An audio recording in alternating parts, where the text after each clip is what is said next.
الیوم اکملت لکم دینکم واتممت علیکم نعمتی ورضیت لکم الاسلام دینا۔ صدق اللہ مولانا العظیم وبلغنا رسولہ النبی الکریم الامین۔ خالق کائنات جل جلالہ و عما نوالہ نے اپنے کرم سے، اپنے فضل سے، اپنی بے شمار عنایت سے اس نے ہمیں نعمت ایمان سے سرفراز فرمایا، ہمیں اسی پر استقامت عطا فرمائے۔ ماہ مقدس ماہ ربیع الاول اپنی عظمتوں کے ساتھ، برکتوں کے ساتھ رواں دواں ہے۔ اس ماہ مقدس میں عشاقان رسول صلی اللہ علیہ وآلہ وسلم اپنی حیثیت کے مطابق آپ صلی اللہ علیہ وآلہ وسلم کا ذکر خیر کرتے ہیں، میلاد مناتے ہیں۔ میلاد منانا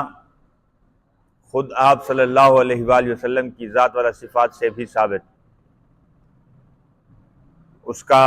ذکر ہم پہلے کر چکے۔ حضرت عمر فاروق رضی اللہ تعالیٰ عنہ کی خدمت میں چند عیسائی حاضر ہوئے اور عرض کیا کہ یہ جو آیت قرآن مجید فرقان حمید میں ہے کہ الیوم اکملت لکم دینکم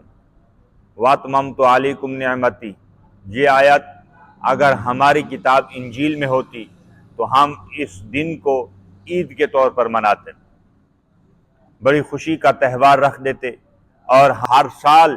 اسے جوش و خروش کے ساتھ مناتے۔ تو حضرت عمر فاروق رضی اللہ تعالی عنہ نے ارشاد فرمایا کہ یہ آیت صحن حرم میں میدان عرفات میں نازل ہوئی، اور میدان عرفات میں نازل ہونے کے بعد تم تو ایک عید مناتے، ہم دو عیدیں مناتے ہیں۔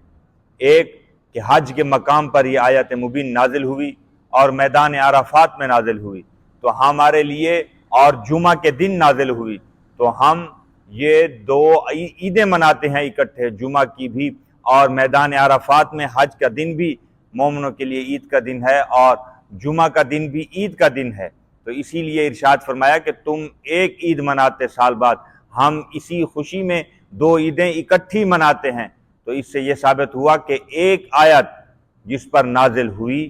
تو وہ عیسائیوں کے پاس اگر آتی تو وہ عید کے طور پر مناتے، اور ایک آیت مبین ہمارے کتاب قرآن مجید فرقان حمید میں نازل ہوئی آپ صلی اللہ علیہ وسلم کی ذات پر تو ہم دو عیدیں مناتے ہیں۔ تو کیا ہی خوب ہو کہ جس پر ساری آیاتیں نازل ہوئیں، کیا اس کے دن پر خوشی نہیں منانی چاہیے؟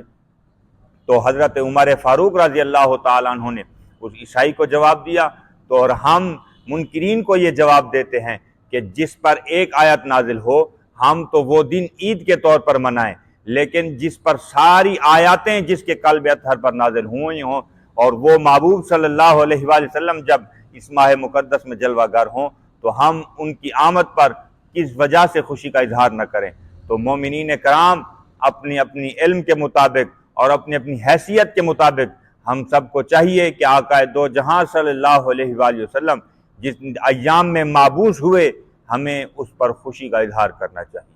جلوس نکالنے جانے چاہیے اور رونق ہونی چاہیے اور ہر طرف سے نعروں کی صدا بلند ہونی چاہیے۔ اللہ پاک اپنے کرم سے، اپنے فضل سے ہمیں یہ سب کام کرنے کی توفیق عطا فرمائے۔ آمین وآخر دعواہم ان الحمد للہ رب العالمین۔